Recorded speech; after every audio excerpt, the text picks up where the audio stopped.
ನಮಸ್ಕಾರ, ಶುಭೋದಯ ಪ್ರೀತಿಯ ವೀಕ್ಷಕರೆಲ್ಲರಿಗೂ ಸಂಕಲ್ಪ ಸುದ್ದಿ ಕಾರ್ಯಕ್ರಮಕ್ಕೆ ಆತ್ಮೀಯ ಪ್ರೀತಿಯ ಸ್ವಾಗತ ಹೇಳ್ತಾ ಇರೋದು ನಾನು ಅನುಷಾ.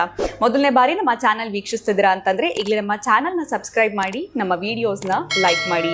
ಪ್ರತಿಯೊಂದು ವಿಡಿಯೋಸಲ್ಲಿ ಕೂಡ ಸಾಕಷ್ಟು ಉಪಯುಕ್ತವಾಗಿರುವಂತಹ ವಿಚಾರಗಳು, ವೇದ, ಶಾಸ್ತ್ರ, ಪುರಾಣ, ಜ್ಯೋತಿಷ್ಯ, ವಾಸ್ತು, ಯಾವುದೇ ರೀತಿಯಾಗಿರುವಂತಹ ಸಮಸ್ಯೆಗಳಿದ್ದಲ್ಲಿ ಸರಳವಾಗಿರುವಂತಹ ಪರಿಹಾರಗಳನ್ನ ತಿಳಿಸ್ಕೊಡುವಂತಹ ಸ್ಪಿರಿಚುವಲ್ ಗುರು ಡಾಕ್ಟರ್ ವಿಷ್ಣುದತ್ತ ಗುರುಜಿಯವರಿದ್ದಾರೆ. ಗುರುಗಳನ್ನ ಕಾರ್ಯಕ್ರಮಕ್ಕೆ ಬರಮಾಡ್ಕೊಳ್ಳೋಣ. ನಮಸ್ತೆ ಗುರುಗಳೇ, ಕಾರ್ಯಕ್ರಮಕ್ಕೆ ಭಕ್ತಿಯ ಸ್ವಾಗತ. ಗುರುಗಳೇ, ಮೊನ್ನೆ ನಾವು ಇತ್ತೀಚೆಗೆ 10 ದಿನಗಳ ಹಿಂದೆ ಒಂದು ವಿಡಿಯೋ ಮಾಡಿದ್ವಿ. ನಾಯಿಗಳಿಗೆ ಊಟ ಹಾಕುವಂಥದ್ದು ಎಷ್ಟರ ಮಟ್ಟಿಗೆ ಸರಿ, ಹಾಕಬೇಕಾ ಬೇಡವಾ ಅಂತ. ನೀವು ಹಾಕಲೇಬೇಕು, ಹಾಕೋದ್ರಿಂದ ಏನೆಲ್ಲ ಲಾಭಗಳಾಗುತ್ತೆ ಅಂತ ತಿಳಿಸ್ಕೊಟ್ಟಿದ್ರಿ. ನನಗೆ ಪರಿಚಯ ಇರುವಂಥವ್ರು ಒಬ್ಬರು, ಅವರಿಗೆ ಆಗಿರುವಂಥ ಎಕ್ಸ್ಪೀರಿಯನ್ಸ್ನ ನನ್ನ ಹತ್ರ ಶೇರ್ ಮಾಡಿದ್ರು. 3 ಡೇಸ್ ಆಯಿತು ಆಲ್ರೆಡಿ. ಸೊ ನಾನು ಅದಕ್ಕೆ ಇವತ್ತು ಅದೇ ಒಂದು ಪ್ರಶ್ನೆನ ಮುಂದೆ ಇಡ್ತಾ ಇದ್ದೀನಿ. ಅವ್ರಿಗಾದಂಥ ಅನುಭವ. ಅವರು ಕೂಡ ಮನೆಯಲ್ಲಿ ನಾಯಿನ ಸಾಕಿದ್ರು, ಮನೇಲಿರುವಂಥ ನಾಯಿಗೆ ಊಟ ಹಾಕ್ತಿದ್ರು. ಆದರೆ ಅಕ್ಕಪಕ್ಕ ಬೀದಿನಲ್ಲಿ ಹೋಗಿ ಅವೆಲ್ಲ ಯಾವುದೋ ಅವ್ರು ಮಾಡ್ತಾ ಇರಲಿಲ್ಲ, ಮನೇಲಿರೋದನ್ನ ನೋಡ್ಕೊಳ್ತಾ ಇದ್ರು ಅಷ್ಟೇ. ಅವರಿಗೆ 4 ವರ್ಷಗಳಿಂದ ಒಂದು ಬಿಲ್ಡಿಂಗ್ ಸೇಲ್ಗಿಟ್ಟಿದ್ರು, ಸೇಲ್ ಆಗಿರಲಿಲ್ಲ. ಜಸ್ಟ್ 9 ಡೇಸ್ ಅವರು ಫಾಲೋ ಮಾಡಿದ್ದಾರೆ. ನೀವು ಹೇಳಿದ್ಮೇಲೆ ಅಕ್ಕಪಕ್ಕ ಇರುವಂಥ ನಾಯಿಗಳು ನಿಮ್ಗೆ ಎಲ್ಲಾಗುತ್ತೋ ದಿನ ನೀವು ಮಾಡ್ತಾ ಹೋಗಿ 15 ದಿವಸ ಅಂತ ನೀವು ಹೇಳಿದ್ರಿ. ನಿಮಗೊಂದು ಸ್ಟ್ರಕ್ ಆಗಿರುವಂಥ ವರ್ಕ್ ಆಗಿರ್ಬೋದು, ನಿಮ್ಮ ಲೈಫಲ್ಲಿ ಏನೋ ಒಂದು ಚೇಂಜಸ್ ಆಗುತ್ತೆ ಅಂತ. 9th ಡೇ ಆದಮೇಲೆ ಅವ್ರಿಗೆ ಬಿಲ್ಡಿಂಗ್ ಸೇಲ್ ಆಗುವಂಥ ನ್ಯೂಸ್ ಬಂದಿದೆ, ಸಕ್ಸಸ್ ಆಗಿದೆ. ಸೊ ಅವ್ರ ಕಡೆಯಿಂದ ನಿಮಗೆ ಫಸ್ಟ್ ಆಫ್ ಆಲ್ ಧನ್ಯವಾದಗಳನ್ನ ಹೇಳಲೇಬೇಕು. ತಮ್ಮನ್ನು ಬಂದು ಭೇಟಿ ಮಾಡಬೇಕು ಅಂತ ಕೂಡ ಅವರಿದ್ದಾರೆ. ಸೊ ಅದೇ ಒಂದು ಪ್ರಶ್ನೆಯನ್ನು ನಾನು ಯಾವ ರೀತಿ ಅಂತಂದರೆ, ಪ್ರಾಣಿಗಳಿಗೆ ನಾವು ಆಹಾರ ಕೊಡೋದ್ರಿಂದ ಇಷ್ಟೆಲ್ಲ ಒಂದು ಬದಲಾವಣೆಗಳು ನಮ್ಮಲ್ಲಿ ಆಗುತ್ತಾ ನಿಜವಾಗ್ಲೂ?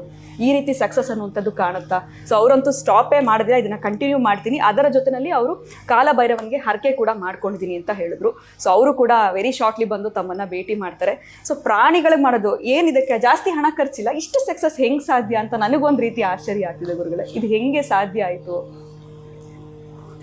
ಓಂ ವಿಶ್ವಸ್ಮೈ ನಮಃ. ಪ್ರೀತಿಯ ಬಂಧುಗಳೇ, ಗೊತ್ತಿಲ್ಲ ಮತ್ತೆ ಯಾರ ಮೇಲೆ ಆದರೂ ಕೂಡ ಭಗವಂತನ ಕೃಪೆ ಆಗಬಹುದು. ಅದು ಹೇಗೆ ಅಂತಿಲ್ಲ, ಹಸಿದಿರ್ತವವು, ಅದಕ್ಕೂ ಕೂಡ ಭಾವನೆ ಇದೆ, ಅದಕ್ಕೂ ಹಸು ಗೊತ್ತಾಗತ್ತೆ. ನಿದ್ರಾ ಆಹಾರ ಮೈಥುನಾದಿಗಳನ್ನ ಭಗವಂತ ಕೊಟ್ಟಿದ್ದಾನೆ.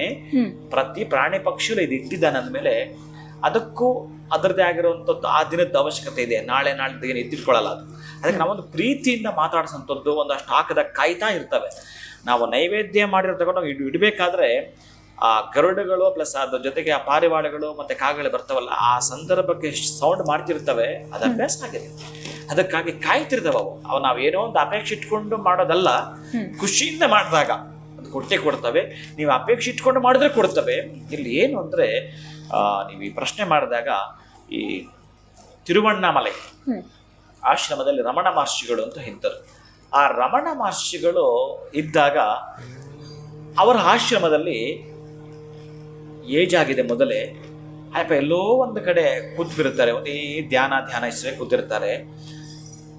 ಎಷ್ಟು ಅಂತಂದರೆ ಅವರಿಗೆ 1000 ಜನ ಸೇವೆ ಮಾಡೋರಿದ್ದಾರೆ. ಕೈಗೊಬ್ಬರು ಕಾಲಿಗೊಬ್ಬರು ಇದ್ದಾರೆ, ಹಾಳು ಕಾಳುಗಳು. ಒಂದು ತಟ್ಟೆ ಹಿಡ್ಕೊಂಡು ಸರದಿ ಲೈನ ನಿಂತ್ಕೊಳ್ತಾರೆ ಅವರು.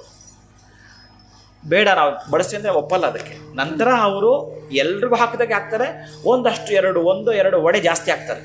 ನನಗೆ ಯಾಕೆ ಜಾಸ್ತಿ ಆಗ್ತೀಯಾ, ಎಲ್ಲರಿಗೂ ನನಗೆ ಮತ್ತೆ ಬಿಸಾಕ್ತಾರೆ, ಅದು ಮತ್ತೆ ಹಾಕ್ತಾರೆ.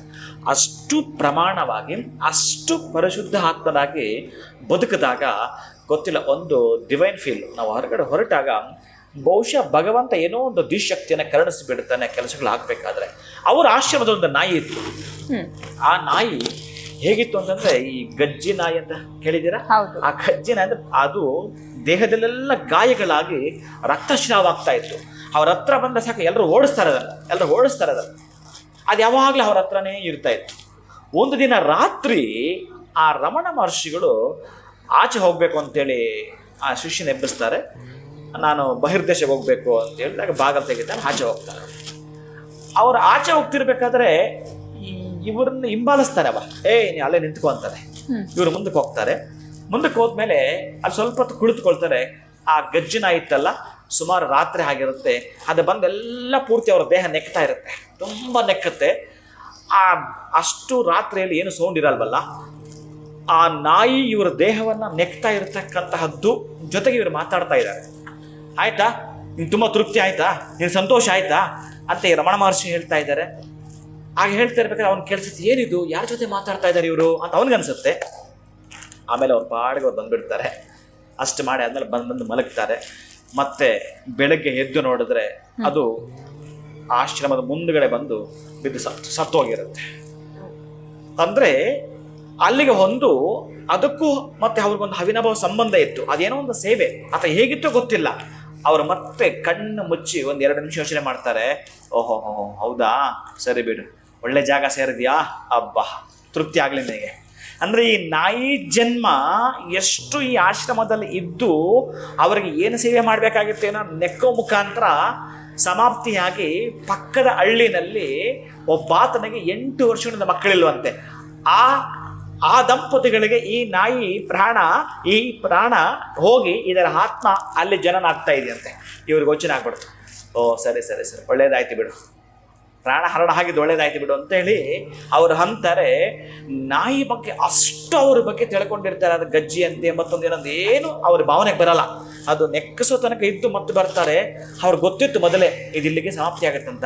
ಅದಕ್ಕೆ ಎಲ್ಲಿ ಅಂತಂದ್ರೆ ಸೂಕ್ಷ್ಮವಾಗಿ ನಾವು ಗಮನಿಸ್ಬೇಕಾಗತ್ತೆ ಯಾರು ಎಷ್ಟು ಏನು ಅಂತ. ಅದಕ್ಕಾಗಿ ಒಂದು ದಿವಸ ಅದೇ ರಮಣ ಮಹರ್ಷಿ ಆಶ್ರಮದಲ್ಲಿ ಒಂದು ಹಸು ಇತ್ತು, ಅದ್ರ ಹೆಸರು ಲಕ್ಷ್ಮಿ ಅಂತ. ಆ ಲಕ್ಷ್ಮಿ ಅನ್ನೋ ಹಸುಗೆ ಒಂದು ಕೊಠಡಿ ಕಟ್ಟಿದ್ದಾರೆ. ಆ ಕೊಠಡಿ ಒಳಗಡೆ ಇದನ್ನ ಇರಿಸೋಣ ಅಂತ ಎಳ್ಕೊಂಡು ಹೋಗ್ತಾ ಇದ್ದಾರೆ. ಅದು ಹೋಗ್ತಾ ಇಲ್ಲ. ಏನೋ ಕಷ್ಟಪಟ್ಟು ಎಳ್ಕೊಂಡು ಹೋಗಿದ್ದಾರೆ, ಅಲ್ಲಿ ಬಿಟ್ಟಿದ್ದಾರೆ. ಇನ್ನೇನು ಕಟ್ಟಾಕ್ಬೇಕು ಮತ್ತು ತಪ್ಪಿಸ್ಕೊಂಡು ಓಡಿ ಬಂದು ರಮಣ ಮಹರ್ಷಿ ಹತ್ರ ಬಂದು ಅವರ ಮುಂದೆ ಬಂದು ಹಾಗೆ ಮುಖ ಮಾಡಿ ರಾಜ್ತಾ ಇದೆ. ಏನೋ ಒಂದು ಸನ್ನೆ ಮಾಡ್ತಾ ಇದೆ. ಅದು ಏನಿದು ಹಿಂಗೆ ಮಾಡಿದೆ ಅಂದ್ಬಿಟ್ಟು ಸರಿ ಎದ್ದಿದ್ದಾರೆ. ಅದ್ರ ಹಿಂದೆನೇ ಹೋಗಿದ್ದಾರೆ. ಅದ್ರ ಹಿಂದೆ ಹೋಗಿ ಇವ್ರು ನಿಂತ್ಕೊಳ್ತಾರೆ, ಅದು ನಿಂತ್ಕೊಳ್ಳುತ್ತೆ. ಮತ್ತೆ ಹೇಗೋ ಮಾಡಿ ಬಂದು ಅವ್ರ ಹತ್ರ ಬರುತ್ತೆ ಮತ್ತು ಮುಂದಕ್ಕೆ ಹೋಗುತ್ತೆ. ಹೀಗೆ ಕರ್ಕೊಂಡು ಎಲ್ಲೋಗುತ್ತೆ ಅಂತಂದ್ರೆ ಅದರದ್ದೇ ಇವ್ರು ಎಷ್ಟು ಬಲವಂತ ಕರ್ಕೊಂಡು ಹೋದ್ರು ಆ ಒಂದು ಕೊಠಡಿಗೆ ಇವ್ರ ಜೊತೆ ಅದು ಕರ್ಕೊಂಡೋಯ್ತು. ಅಲ್ಲಿಗೆ ಹೋಗಿ ನಿಂತ್ಕೊಂಡ್ಬಿಡ್ತದು.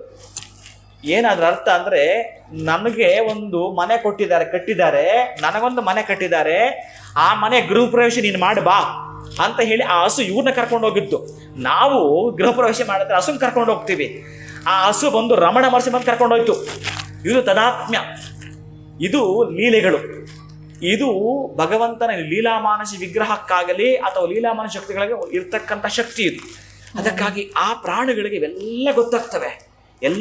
ನೀವು ಯಾರಿಗೊಂದು ರೊಟ್ಟಿ ಹಾಕಿದ್ರೆ ಅದು ಸ್ಕ್ಯಾನ್ ಮಾಡ್ಕೊಂಡ್ಬಿಡುತ್ತಂತೆ. ಏನು ಕಷ್ಟದಿಂದ ಮನಸ್ಸಲ್ಲಿ ಅಂದ್ಕೊಂಡು ಹಾಕಿದಾರೋ ಅದು ಅವ್ರಿಗೆ ಗೊತ್ತಾಗುತ್ತೆ. ಮಾತಾಡೋದು ನಮಗೆ ಗೊತ್ತಾಗುತ್ತೆ. ಮೌನವಾಗಿ ನೀವೇನು ಅಂದ್ಕೊಂಡು ಅದು ಗೊತ್ತಾಗುತ್ತೆ. ಅದಕ್ಕಾಗಿ ಅವ್ರು ಏನು ಅಂದುಕೊಂಡು ರೊಟ್ಟಿ ಹಾಕಿದ್ರು ಗೊತ್ತಿಲ್ಲ. ನಮ್ಮ ಕೆಲಸ ಆಗ್ಬೇಕು ಅಂತ ಮನಸ್ಸು ಯಾವತ್ತೂ ಹಾಕದೇ ಇರೋರು ನೀವು ಹೇಳಿದಾಗೆ ಒಂದಷ್ಟು ದಿನಗಳು ಹಾಕಿದಾರಲ್ಲ, ಅಷ್ಟಾದ್ರೂ ಪುಣ್ಯ ಕಟ್ಕೊಂಡ್ರಲ್ಲ ನೀವು. ಆ ಬೀಜ ನಾಯಿಗಳು ಒಂದಷ್ಟು ರೊಟ್ಟಿ ಹಾಕಿ, ಅದಕ್ಕೆ ನಾನು ನಿಮಗೆ ಥ್ಯಾಂಕ್ಸ್ ಹೇಳ್ಬೇಕು. ಅದಕ್ಕಾಗಿ ನಮ್ಮ ಸುತ್ತಮುತ್ತ ಇರತಕ್ಕಂತಹ ಯಾರಿಗಾದ್ರೂ ಒಂದಷ್ಟು ಬಡವರಿಗೆ, ಯಾರು ಹಸಿವು ಬಾಯಾರಿಕೆ ಅನ್ನ ಆಕಾಂಕ್ಷೆಯಿಂದ ಬಳಲ್ತಾ ಇದ್ದಾರೋ ಅವ್ರಿಗೊಂದಷ್ಟು ಅನ್ನವನ್ನ ಪ್ರಾಣಿ ಪಕ್ಷದ ದಯೆ ತೋರಿದೆಯಲ್ಲ, ಇದೊಂದೇ ಪರಮ ರಹಸ್ಯವಾಗಿರತಕ್ಕಂತಹ ಶಕ್ತಿ ಅಂತ ಹೇಳಬಹುದೇನೋ. ಅದಕ್ಕಾಗಿ ನಿಮ್ಮ ಕೆಲಸಗಳಾಗಬೇಕಾದ್ರೂ ಕೂಡ ಗೊತ್ತಿಲ್ಲ ಯಾವುದು ಏನೇನು ಮಾಡಾಗ್ಲಿಲ್ವೋ ಒಂದು ಸಣ್ಣ ಪುಟ್ಟದ್ದು ಏನೋ ಒಂದು ನಿಮ್ಮ ಕೈಲಾಗುತ್ತೆ ಸೇವೆಯನ್ನು ಮಾಡುತ್ತಾ ಬನ್ನಿ. ನೀವೇನು ಪಡೆದುಕೊಳ್ಬೇಕು ಅಂತಿರ್ತೀರೋ ನಿಧಾನವಾಗಿ ಆದರೂ ಪ್ರಧಾನವಾಗಿ ಪಡೆದುಕೊಂಡೇ ತೀರ್ತು. ಖಂಡಿತ ಗುರುಗಳೇ, ತಮಗೂ ಕೂಡ ಪ್ರಾಣಿ ಪಕ್ಷಿಗಳು ಅಂತಂದ್ರೆ ಅಷ್ಟೇ ಪ್ರೀತಿ ಒಲವು ಅಲ್ಲ ಗುರುಗಳೇ. ಎಷ್ಟು ನೀವು ಕೂಡ ಅದಕ್ಕೆ ಆಹಾರಗಳನ್ನ ನೀಡುವಂಥದ್ದು ಪ್ರತಿಯೊಂದು ಕೂಡ ಮಾಡ್ತಾ ಬಂದಿದ್ದೀರಾ ಸಾಕಷ್ಟು ವರ್ಷಗಳಿಂದ ಅಂತಾನೆ ಹೇಳ್ಬೋದು. ನೀಡೋದ್ರ ಜೊತೆಗೆ ಬಹಳ ಜನಕ್ಕೆ ಮಾರ್ಪಾಟು ಮಾಡಿರ್ತೇನೆ. ನಾನು ಕೆಲವೊಂದು ಕಡೆ ವ್ಯವಸ್ಥೆ ಮಾಡಿರ್ತೇನೆ. ಅದು ಬಹುಶಃ ಅದು ಹೇಳ್ಕೊಳ್ಳಕ್ಕೆ ಇಷ್ಟ ಸಾಧ್ಯನೂ ಇಲ್ಲ. ಒಂದು ಕಡೆ ಅಲ್ಲಲ್ಲಿ 10 ಲೀಟರ್ ಹಾಲು, ಒಂದಷ್ಟು 5 kg ರೈಸ್ ಮಾಡಿ ಎಷ್ಟೊಂದು 50-60 ಒಂದು ಕಡೆ ಇರುತ್ತೆ, ಅದಕ್ಕೆ ಹಾಕ್ಬೇಕು. ಇನ್ನೊಂದು ಕಡೆ ಒಂದಷ್ಟು ಎಲ್ಲ ಹೇಳಿರ್ತಾನೆ. ಕರೆಕ್ಟಾಗಿ ಅದಕ್ಕೆ ಏನೇನೇನು ಪೇ ಹಾಕ್ಬೇಕು ಅದು ಆಗ್ತಿರ್ಬೇಕು. ಹೀಗೆ ಇದನ್ನು ಹೇಳ್ಕೊಳ್ಳೋದ ಸಬ್ಜೆಕ್ಟ್ ಅಲ್ಲ. ಅದು ಮೇನ್ ಏನಂದ್ರೆ ಅದ್ರ ಹಸಿವು ನೀಗಿದೆಯಾ, ಅಬ್ಬಾ ತೃಪ್ತಿ. ಇದು ಈ ಭಾವನೆ ಬಿಟ್ರೆ ಬೇರೆ ಇನ್ನೇನೋ ಮಹಾ ಮಾಡ್ತಾ ಇದ್ದಂತೆ ಇಲ್ಲವೇ ಇಲ್ಲ. ನಾವಿನ್ನೂ ಏನೂ ಮಾಡಲಿಲ್ಲ. ಮಾಡುವಂಥದ್ದು ಬಹಳ ಇದೆ. ನೋಡೋಣ ಭಗವಂತ ಏನೇನು ಮಾಡಿಸ್ತಾನೆ ಯಾರ್ಯಾರ ಕೈ. ಖಂಡಿತ ಗುರುಗಳೇ, ರಮಣ ಶ್ರೀ ಕಥೆಗಳು ಕೂಡ ಬಹಳ ಅದ್ಭುತವಾಗಿತ್ತು. ಧನ್ಯವಾದಗಳು ತಮಗೆ. ನಮಸ್ಕಾರ. ಹರೇ ಶ್ರೀನಿವಾಸ. ಇನ್ನು ಪ್ರಾಣಿ ಪಕ್ಷಿಗಳಿಗಾಗಿರ್ಬಹುದು, ಇನ್ನು ನಾಯಿಗಳಿಗೆ ಆಗಿರ್ಬೋದು, ಹಸದಂಥ ನಾಯಿಗಳಿಗೆ ಆಹಾರ ನೀಡೋದ್ರಿಂದ ನಿಮ್ಮ ಯಾವುದೇ ರೀತಿಯಾಗಿರುವಂಥ ಸ್ಟ್ರಕ್ ಆಗಿರೋ ಕೆಲಸಗಳಲ್ಲಿ ಉತ್ತಮವಾಗಿರುವಂಥ ರಿಸಲ್ಟ್ ಅಥವಾ ಸಕ್ಸಸ್ ಸಿಗಬೇಕು ಅಂತಂದರೆ ಪ್ರಾಣಿ ಪಕ್ಷಿಗಳಿಗೆ ನೀವು ಆಹಾರಗಳನ್ನ ನೀಡಿ ಅಂತ ಹೇಳ್ತಾ ಇವತ್ತಿನ ವಿಡಿಯೋನ ಮುಗಿಸುವಂತಹ ಸಮಯ ಆಗಿದೆ. ನಮಸ್ಕಾರ.